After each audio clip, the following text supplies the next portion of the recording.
Hello students, in this video I will explain you lesson number 3 from 11th standard biology book, and name of the chapter is Kingdom Plenty.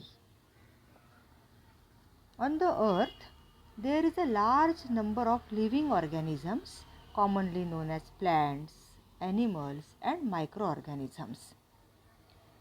All multicellular eukaryotic organisms with photosynthetic mode of nutrition are included under Kingdom Plenty. These organisms are commonly called plants. देखो, इस chapter का नाम ही है kingdom plenty. वनस्पतींचं साम्राज्य आहे हे. मग वनस्पती कुणाला म्हणायचं? तर असे सजीव जे स्वतःचं अन्न बनवू शकतात. अतिशय स्पेशल असा गुणधर्म, खास वैशिष्ट्य आपल्याला त्यांचं दिसतं. The organism they can prepare their own food, that's why they are known as the producer also. Thus, they are the most essential biotic components of the ecosystem. In earlier chapter, we have discussed the 5 kingdom system of classification.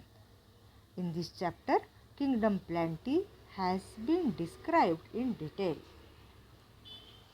Kingdom Plenty is classified on the basis of characteristics like absence or presence of seeds, vascular tissues, differentiation of plant body, etc. जितने भी हम आजू बाजू में पेड़ पौधे देखते हैं उसमें हम देखेंगे तो सभी प्लांट में हमें विविधता दिखाई देती है. कुछ प्लांट्स को सीड्स आते हैं. मुलांना आपण बघतो की काही वनस्पतींना फुलं, पानं, फळं असं सगळं असतं, पण काही वनस्पतींना कधीच फुलं येत नाही.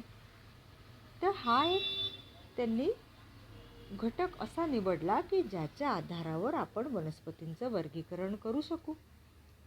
शिवाय कसं वैस्कुलर टिश्यू यानी ऐसे प्लांट के बॉडी में जो टिश्यू प्रेजेंट है like parenchyma, collenchyma, xylem, phloem वगैरह, जिनका अलग अलग रोल है स्टोरेज से लेकर photosynthesis, support, conduction of food, water etcetera. ये सब करने के लिए जिनके पास वैस्कुलर टिश्यू है और जिनके पास रियल में ऐसे टिश्यू नहीं है, उस आधार पे वापस क्लासिफिकेशन यानी उनको सेपरेट किया गया. फिर डिफरेंशिएशन ऑफ प्लांट बॉडी.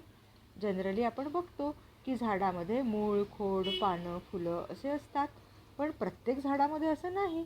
जसं की शेवाळामध्ये, अलगीमध्ये असं डिफरेंशिएशन आपल्याला क्लिअर कट दिसत नाही. मग अशा ज्या वनस्पती आहेत अशा रीतीने आपण वनस्पतींचं वेगवेगळं वर्गीकरण केलेलं आहे. मुख्यत्वे 2 भागात ते केलेलं आहे. एक आहे फॅनॅरोगॅम्स और दूसरा जो है वो है cryptogams. फैनरोगैम्स commonly called seed producing plants produce special reproductive structure that are visible. म्हणजे त्यांच्यामध्ये बियांचं उत्पादन आपल्याला करणारे जे अवयव आहेत ते डोळ्यांनी दिसतात. फॅनरोजचा अर्थ आहे विजिबल, डोळ्यांनी दिसणारे. आँख से हम देख सकते हैं ऐसे स्पेशल रिप्रोडक्टिव स्ट्रक्चर जिन प्लांट्स के बॉडी में प्रेजेंट है और जो सीड्स का प्रोडक्शन करते हैं उनको फैनरोगैम्स कहा जाता है. और दूसरा है cryptogams. Spore producing plants do not produce seeds and flowers. त्यांना बिया पण नाही आहेत आणि फुलं पण नाही आहेत. They reproduce sexually by gametes but sex organs are concealed. Cryptos means hidden, gamos means marriage. यांचे जे लैंगिक अवयव आहेत ते आपल्याला स्पष्टपणे बाहेरून दिसत नाही, असे अवयव ज्यांना फुलं नाही आहेत. मराठीमध्ये मुलांना तुम्हाला लक्षात ठेवायला एक सोप्पंसं मी सांगते. नसे मुळं खोडं, पानं फुलं बीज, अशा वनस्पती असती अपुष्प. तुम्ही 10वीपर्यंत शिकला असाल ना सपुष्प अपुष्प वनस्पती. तर क्रिप्टोगॅम्स म्हणजे अशा अपुष्प वनस्पती आहेत ह्या, ज्यांच्यामध्ये मूळ पण नाही, खोड पण नाही, पान पण नाही, फूल पण नाही, बिया पण नाही असे. आणि फॅनरोगॅम्समध्ये याच्या उलट सगळं आहे. पुन्हा त्याच्यातही आपण अजून वर्गीकरण बघणार आहोत कसं आहे ते. See here kingdom Plantae, it is divided into cryptogams and phanerogams. Cryptogams again divided into non-vascular plants and vascular plants. Vascular plants again divided into Pteridophyta and here Gymnosperm and Angiosperm. Again these Angiosperm divided into dicot and monocot. But see here first non-vascular plants. Non-vascular जे plant आहे it is divided into Thallophyta and Bryophyta. आज आधी आपण यांचा अभ्यास करणार आहे. Non व्हेस्क्युलर म्हणजे मगाशी सांगितल्याप्रमाणे ज्यांच्यात स्पेशल अशा खास डेव्हलप टिश्यू नाही असे. त्याच्यामध्ये पहिला कोणता थॅलोफायटा म्हणजे अल्गीवाला ग्रुप, शैवालवाला ग्रुप. ब्रायोफायटा यानी जिसमें मॉस रिक्सिया ऐसे प्लांट आते हैं वो प्लांट, एम्फीबियन प्लांट जिनको कहा जाता है. क्रिप्टोगैम्स है लेकिन वेस्क्यूलर प्लांट है. ऐसा जो ग्रुप है वो है फॉर्न वाले प्लांट का ग्रुप जिसका नाम है टेरिडोफाइटा. और फेनरोगैम्स यानी जिसमें कि सीड्स आते हैं ऐसे प्लांट्स वापस वो वेस्क्यूलर प्लांट्स भी है और उसमें दो टाइप्स है, जिम्नोस्पर्म एंड एंजियोस्पर्म. जिम्नोस्पर्म्स जहाँ पे सीड्स है but this seeds are naked and angiosperm where seeds are closed. Closed है कहाँ पे, फॉल के अंदर. म्हणजे जिम्नोस्पर्म आणि एंजियोस्पर्ममध्ये परत फरक आहे. जिम्नोस्पर्मचे जे झाडं आहेत त्यांना ते व्हेस्क्युलर आहेत, त्यांना बिया येतात पण त्यांना फूल आणि फळ नाही आहेत. आणि जे एंजियोस्पर्म आहेत त्या म्हणजे अगदी खऱ्या अर्थाने सपुष्प वनस्पती, ज्यांना फूल आहे, ज्यांना फळ आहे आणि ज्यांना बिया पण येतात अशी जी झाडं ते म्हणजे सपुष्प असे एंजियोस्पर्म. त्याच्यामध्ये परत दोन प्रकार, डायकॉट आणि मोनोकॉट, द्विदल आणि एकदल. डायकॉट म्हणजे कोणतं तर जसं की चणे, दाणे हे जे आहेत, मूग ह्याची उदाहरणं म्हणजे अगदी आंबासुद्धा ह्याच्यामध्ये तुम्ही कन्सिडर करू शकता. आणि मोनोकॉटमध्ये म्हणजे कोणते तर गहू, ज्वारी, तांदूळ हे सगळे जे आहे ते मोनोकॉटमध्ये येतात. आता ह्या ज्या वनस्पती आहेत ह्यांच्या म्हणजे आपण एक एक ग्रुप बघणार आहे. तर salient features of major plant groups under the cryptogams म्हणजे या ज्या नॉन व्हेस्क्युलर प्लांट्स आहे त्यांचा आधी आपण आता अभ्यास करणार. क्रिप्टोगॅम्स जे आहे त्यांच्यामध्ये पहिला भाग कोणाचा तर तो शैवाल अल्गीवाला तो जो आहे ग्रुप तो म्हणजे थॅलोफायटा. तो तुमच्या पुस्तकात थॅलोफायटा असा म्हणून दिलेला आहे. तर थॅलोफायटा याचा अभ्यास करताना आपल्याला बघायचं आहे की ह्या ज्या वनस्पती आहेत थॅलोफायटाच्या अंडर येणाऱ्या त्या कुठे सापडतात. तर members are mostly aquatic and few are grow on other plants as a epiphytes. म्हणजे जनरली हे जे झाडं आहेत ह्याच्या अंडर येणारे जे वनस्पती आहेत त्या पाण्यामध्ये आढळतात. बघा हां, पाण्यामध्ये आढळणारा जो ग्रुप आहे हा म्हणजे थॅलोफायटाचा ग्रुप, ॲक्वॅटिक वनस्पती. आणि ह्याच्यामध्ये जर का बघितलं तर दुसऱ्या झाडांचा आधार घेऊन वाढणाऱ्या त्याला काय म्हणतात, epiphytes. The plants which are growing on the other plants but they are not parasites, they are known as the epiphytes. Some are symbiotically and epizoic that is growing or living non-parasitically on the exterior of living organisms. इसका मतलब क्या है, तो ये जो plant है जब दूसरे प्लांट के ऊपर बढ़ते हैं तो दोनों एक दूसरे से जब उनको बेनिफिट मिलता है तब वो सिम्बायोटिकली रिलेशनशिप मेंटेन करते हैं. यानी ज्यांना आपण सहजीवी म्हणू असे एकमेकांचा एकमेकांना फायदा होतो. But some are epizoic. It means what, they are growing or living on non parasitically म्हणजे दुसऱ्या झाडाचा आधार घेऊन वाढतात but they are not taking readymade food from that host plant. ज्याचा आधार घेतात त्याच्यापासून काही ते डायरेक्ट अन्न नाही घेत, फक्त आधार घेतात, स्वतःचं अन्न स्वतः बनवतात. अशा झाडांना काय म्हणतात, epizoic. Just they are taking support, खाली आधार लेते हैं, खुद का फूड खुद बनाते हैं, they are known as the epizoic. अशा बारीक बारीक टर्म लक्षात ठेवायच्या परीक्षेच्या दृष्टिकोनातून सुद्धा. Aquatic algae grow in marine or the fresh water. आता हे जे अल्गी आहे ते एकतर खाऱ्या पाण्यात, मराईन म्हणजे सी वॉटर, खाऱ्या पाण्यामध्ये किंवा गोड्या पाण्यामध्ये मिळणार आपल्याला. Most of them are free living while some are symbiotic. स्वतंत्र अस्तित्व किंवा दुसऱ्या कोणाच्या बरोबर एकत्रितपणे अशा राहतात. The plant body is thalloid. आता ह्यांची plant body thalloid means what, it is not differentiated into root, stem and leaves. म्हणजे त्यांचं मूळ, खोड वगैरे पानं अशामध्ये आपण खास वेगळे पण समजू नाही शकत. अशी त्यांची सिंपल बॉडी, थॅलाइड म्हणतात त्याला, अशी बॉडी.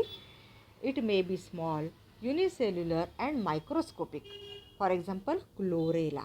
क्लोरेला कसं आहे तर ते एकदम एकपेशीय, स्मॉल, मायक्रोस्कोपिक, सूक्ष्मजीव आहे हा. पण त्याच्या उलट क्लॅमिडोमोनास हे जे एक्झाम्पल आहे तो म्हणजे कसा आहे क्लॅमायडोमोनास, तर तो नॉन मोटाईल आहे. सॉरी तो जो आहे क्लॅमायडोमोनास हा मोटाईल आहे. बघा वनस्पतीच्या अंडर आपण ह्याला स्टडी करतोय, पण कसा आहे तो मोटाईल आहे. तर हे त्याचं वैशिष्ट्य, मी तुम्हाला त्याची आकृती दाखवणार आहे. दे may be that can be multicellular, unbranched, filamentous like Spirogyra और ब्रांच्ड फिलॅमेंटस लाईक कारा. म्हणजे कसं तर मेनी सेल, मल्टीसेल्युलर म्हणजे the body is made up of many cell. Unbranched, branches नाही त्याच्यात, आणि असं रिबनसारखं, धाग्यासारखं वगैरे पण स्ट्रक्चर त्यांच्यामध्ये असतं. फॉर एक्झाम्पल स्पायरोगायरा, जे तुम्ही 10वीपर्यंत अभ्यासलं असणार. ब्रांच स्ट्रक्चर, रिबन असं धाग्यासारखं जर का असेल तर त्याचं एक्झाम्पल आहे Chara. Sargassum, a huge macroscopic seaweed which measures more than 60 metres in length is also an alga. बघा अल्गा असून लेंथ किती, 60 मीटर समुद्रामध्ये असतं, त्याला सीवीड म्हटलं जातं, Sargassum. Algal cell wall contains either polysaccharides like cellulose or glucose or a variety of the proteins or both. Plant आहे म्हणजे सेलवॉल आहे, आणि सेलवॉल जी आहे ती कशापासून बनली आहे तर पॉलिसॅकॅराइडनी बनलेली, सेल्युलोज किंवा ग्लुकोज किंवा व्हरायटी ऑफ प्रोटीन्सनी किंवा दोघांपासून बनलेली. Reserve food is in the form of starch and it's may be in other form also. Reproduction by vegetative, asexual and sexual way. तिन्ही प्रकारे होतं. फ्रॅगमेंटेशन वगैरे होऊन होतं ते, स्पोरचं प्रोडक्शन होतं ते असेक्स्युअल, आणि सेक्स्युअल होतं गॅमेट्सचं वगैरे फॉर्मेशन होऊन. पुढे बघणार आहोत आपण. The life cycle shows फेनॉमिनॉन of alternation of generation, dominant haploid and reduce diploid phases. So what is this alternation of generation? Alternation of generation, it means what?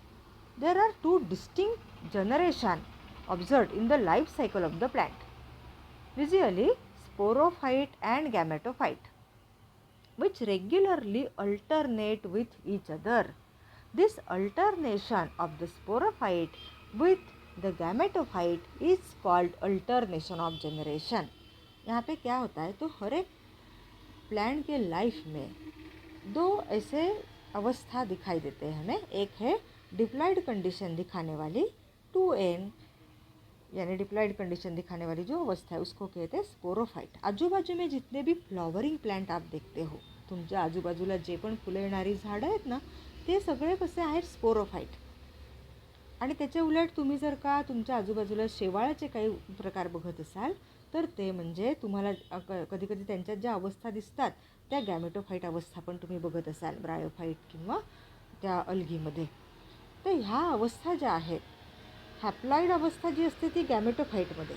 आता हॅप्लॉइड डिप्लॉइड म्हणजे काय तर क्रोमोझोमचे म्हणजे दोन जिथे न्यूक्लियस आहेत अशी जी क्रोमोझोमचे दोन सेट असलेली अवस्था म्हणजे डिप्लॉइड अवस्था. एकच सेट आहे तर ती हॅप्लॉइड अवस्था. मिओसिस होऊन होणारी किंवा मग म्हणजे त्यांचं युनियन होऊन त्याच्यानंतर फर्टिलायझेशन नंतर डिप्लॉइड कंडिशन बनते. तर हे जे शब्द आहे हे सगळे सेल डिव्हिजनमध्ये आपण मायटोसिस, मिओसिस पुढे त्या धड्यामध्ये शिकणार आहे. आणि अल्टरनेशन ऑफ जनरेशन इसका भी जो हम स्टडी है वो इसी चैप्टर के लास्ट पार्ट में हम वापस करने वाले. फिलहाल इतना ही आपको ध्यान में रखना है कि अल्टरनेशन ऑफ जनरेशन में प्लांट के लाइफ में ये दो अवस्था एक के बाद एक कंटिन्यूसली आती रहती है. स्पोरोफाइट डिप्लॉइड ये स्टेज और उसके बाद में गैमेटोफाइटिक हैप्लॉइड स्टेज. वापस गैमेटोफाइट हैप्लॉइड के बाद आता है डिप्लॉइड स्पोरोफाइट स्टेज. तो इस तरीके से रिपीटेडली ये आते रहते हैं. इसको ही बोलते हैं alternation of generation. Algae are classified as per the pigments like chlorophylls, xanthophylls and phycobilin. अल्गीमध्ये जर का आपण बघितलं ना तर आपल्याला वेगवेगळ्या रंगाचे पिगमेंट दिसतात. जरी अल्गी ह्या म्हणजे प्रामुख्याने क्लोरोफिल तो असतोच की ज्याच्यामुळे फोटोसिंथेसिसचं काम होत असतं, त्याच्या जोडीला अलगीमध्ये आपल्याला विविध असे पिगमेंट दिसतात की ज्याच्यामुळे अलगीचा रंग बदलतो, जिसके कारण अलगी रेड या ब्राउन ऐसे कलर में भी हमें दिखाई देती है। तो उसके आधार पे जो प्लांट पिगमेंट्स प्रेजेंट है, उसकी सेल वॉल किस चीज़ से बनी है, वो कहाँ पे पाए जाते हैं, ऐसे आधार पे उनका डिफ्रेंसिएशन, उनका क्लासिफिकेशन किया हुआ है। जैसे कि पहला है क्लोरोफाइसी, यहाँ पे ब्रैकेट में लिखा है ग्रीन कलर में, देखो ग्रीन अलगी। तो ये जो क्लोरोफाइसी का जो ग्रुप है ग्रीन अलगी, आपको नाम से ही पता चलता है कि यहाँ पे मोस्टली इनमें जो पिगमेंट होगा प्रेजेंट वो कौन सा होगा, तो क्लोरोफिल ए बी ऐसे हो गए, ताकि उनका कलर ग्रीन आया है। अभी ये जो क्लोरोफाइसी है वो ज़्यादा करके हमें कहाँ मिलते हैं, तो फ्रेश वाटर में। Mostly they are present in fresh water. Bracket में लिखा है few brackish water end marine. Marine यानी मालूम है सी वाटर में, खारे पानी में। तो ब्रैकिश वाटर यानी क्या, ब्रैकिश वाटर यानी ऐसा पानी कि जो मीठे पानी से थोड़ा ज़्यादा खारा होता है, लेकिन सी वाटर से कम खारा, ऐसा जो पानी है उसको ब्रॅकिश वॉटर कहा जाता है, जिसमें ज्याच्यामध्ये सॅलिनिटी जास्त, खारेपण ज्याच्यामध्ये आहे नेहमीच्या पाण्यापेक्षा पण समुद्राच्या पाण्या एवढं नाही, अशा पाण्याला म्हणतात brackish water. Plant body is unicellular, colonial, फिलॅमेंटस।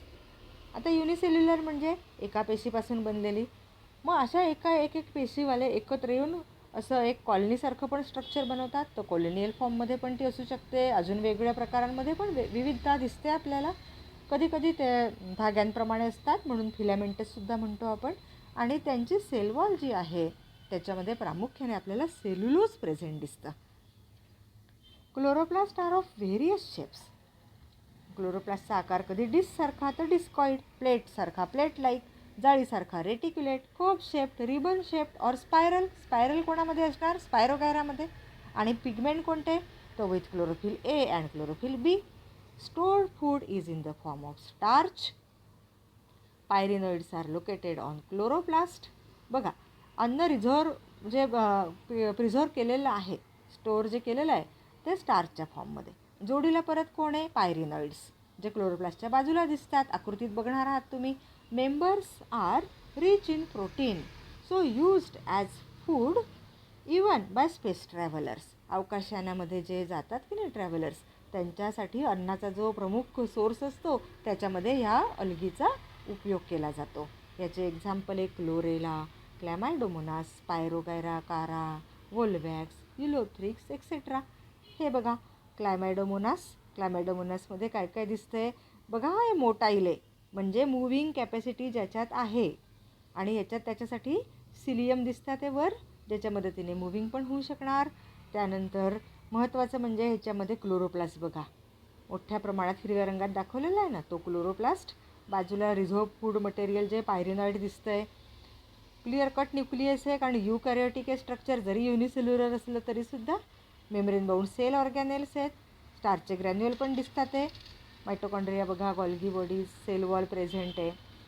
आणि इकडे बाजूला आहे ते तुमच्या ओळखीचं स्पायरोगायरा, सर्पिलाकार आकारामध्ये तुम्हाला इथे क्लोरोफिल दिसतंय। हा जो आहे तो कारा, कारामध्ये इथे दोन म्हणजे ह्या दुसऱ्या आकृतीत तुम्हाला उगोनियम आणि एन्थर्डियम दिसते। See here, oogonium contains the eggs, म्हणजे फिमेल रिप्रोडक्टिव्ह ऑर्गन आहे तो, आणि antheridium contains sperm, it is male reproductive organ and it is a gametophyte stage. गॅमेट्सचं फॉर्मेशन होणार इकडे एन्थर्डियम आणि उगोनियमच्या मध्ये। दुसरा जो टाईप आहे that is the Phaeophyceae, means brown algae. याचं दुसरं नाव काय आहे, ब्राऊन अलगी। हा जो फिओफायसी जो ग्रुप आहे तो बरोबर पहिल्याच्या अपोजिट, म्हणजे मोस्टली आपल्याला मरीन वॉटरमध्ये, जास्तीत जास्त खाऱ्या पाण्यामध्ये आपल्याला याचे उदाहरणं सापडतात। So mostly marine, rarely fresh water, simple body असू शकते, कधी कधी ब्रांचेसवाली, तर कधी कधी फिलॅमेंट्सवाली पण असते, जशी एक्टोकार्पसमध्ये, कधी कधी प्रोफ्युजली ब्रांच्ड आहे, जशी की पेटॅलोनियामध्ये आहे। त्यानंतर सेलवॉल जी आहे, cell wall has cellulose, fucans and algins आहे त्याच्यात। Photosynthetic pigments like chlorophyll a, c, fucoxanthin are present, ज्याच्यामुळे त्याला ब्राऊन असा कलर येतो। Stored food material are mannitol, laminarin and starch. स्टार्चच्या जोडीला हे सुद्धा एक्स्ट्रा आपल्याला इथे दिसतं ते मॅनिटॉल आणि laminarin. Body is usually differentiated into holdfast stalk called stipe and leaf like photosynthetic organ called frond. आपण इथे नॉन वेस्क्युलर प्लांटचा स्टडी करतोय जिसमें कि रूट जैसे काम करने वाले, लीफ जैसे काम करने वाले, स्टेम जैसे काम करने वाले, but not real root stem वगैरह ऐसा कुछ भी दिखाई नहीं देता है. सो यहाँ पे टर्म जो है वो होल्ड फास्ट है, स्टाइफ है, फ्रॉन्ड है, हम डायग्राम में देखेंगे. Many species of marine algae are used as food. For example Porphyra, Laminaria, Sargassum and some species are used for production of hydrocolloids also. Example Ectocarpus and Fucus. यहाँ पे देखो diagram, नीचे जो है वो holdfast just like root, function is just like root but not real root. Then stipe and lamina जो leaf के जैसा स्ट्रक्चर दिखाई दे रहा है. This is the Sargassum, this is Fucus. Third type is the rhodophysi, that is red algae. It is found in marine as well as fresh water. On the surface, then deep sea and brackish water. सब जगह पे हमें mill रही, marine में भी, fresh water में भी, surface पर, deep sea में, brackish water में. प्लांट बॉडी जो है it is thalloid. Cell contain chlorophyll a, d and phycoerythrin. ये फाइकोइरिथ्रिन जिसके कारण जिसको रेड कलर है, red algae. Cell wall is made up of cellulose and pectin glued with the carbohydrates. Stored food is in the form of Floridian starch. Starch है but it is Floridian starch. Commercially important agar-agar which is used as solidifying agent in tissue culture medium is obtained from algae. Tissue culture जो biotechnology में हम use करते हैं, एक आगे जाके आपको पढ़ना है इसके बारे में. तो वहाँ पे टेस्ट ट्यूब में, पेट्री डिश में हम टिश्यू की मदद से कंप्लीट प्लांट बड़ा कर सकते हैं, उगा सकते हैं, उसका कल्टीवेशन कर सकते हैं और उसके लिए एज ए एजेंट इस अलगी का यूज़ किया जाता है. So commercially important agar agar इससे मिलता है. Chondrus, Batrachospermum, Porphyra, Gelidium, Gracilaria, then Polysiphonia are the example. See here Batrachospermum बहुत ब्यूटीफुल दिखता है, माइक्रोस्कोप के नीचे आपको देखना है कॉलेज शुरू होने के बाद. It is Chondrus. This is Gracilaria, very red in color, and Polycyphinia.